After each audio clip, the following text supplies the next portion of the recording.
কি গো মহিমা, কি হয়েছে আর কান্তাছো কেন? কতদিন হয়ে গেল আপনার সাথে এই জায়গায় আয় পড়লাম, অথচ দেখেন আমার বাপটাই আমার একটা খবর লয় না। আমি ভালো আছি না খারাপ আছি বাপের কথা তো বাদই দিলাম। এই যে আমি মা হইতে যাইতাছি, শুনছি মা হওয়ার সময় নাকি নিজের মারে অনেক প্রয়োজন পড়ে। দেখেন আমার মাও আমার একটা খবর লয় না।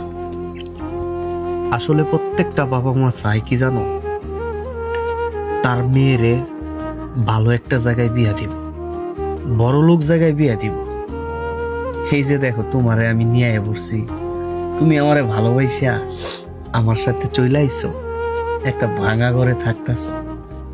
আর তুমি বড় লোকের মাইয়া, তোমার বাবার অনেক টাকার ব্যবসা, এলাকার মধ্যে একটা সম্মান আছে, তার মাইয়া তুমি আমার সাথে বাইক গায়ে পড়ছো।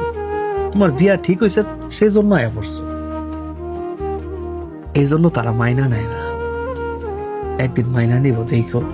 আর সবচাইতে বড় কথা কি জানো, তুমি আমার সাথে চলে আসার পর থেকে আমি তোমারে ভালো মন্দ খাওয়াইতে পারি না, একটা ভালো জায়গায় তোমারে নিয়ে রাখতে পারি নাই।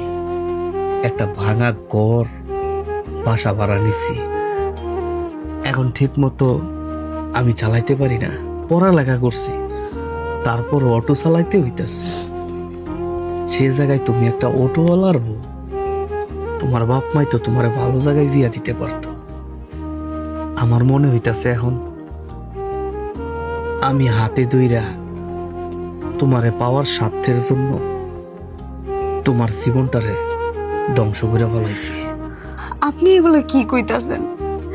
আমি যদি আমার বাবার টাকা পয়সা বাড়ি গাড়ি ছাইরা না আইতাম, তাইলে হয়তোবা আমার অন্য পুরুষের কাছে বিয়ে হইতো, অন্য পুরুষের হয়তোবা অনেক টাকা পয়সা থাকতো, কিন্তু আমি তো আপনারে পাইতাম না। আপনি আর কোনোদিন নিজের ছোট করে এইভাবে কথা কইবেন না।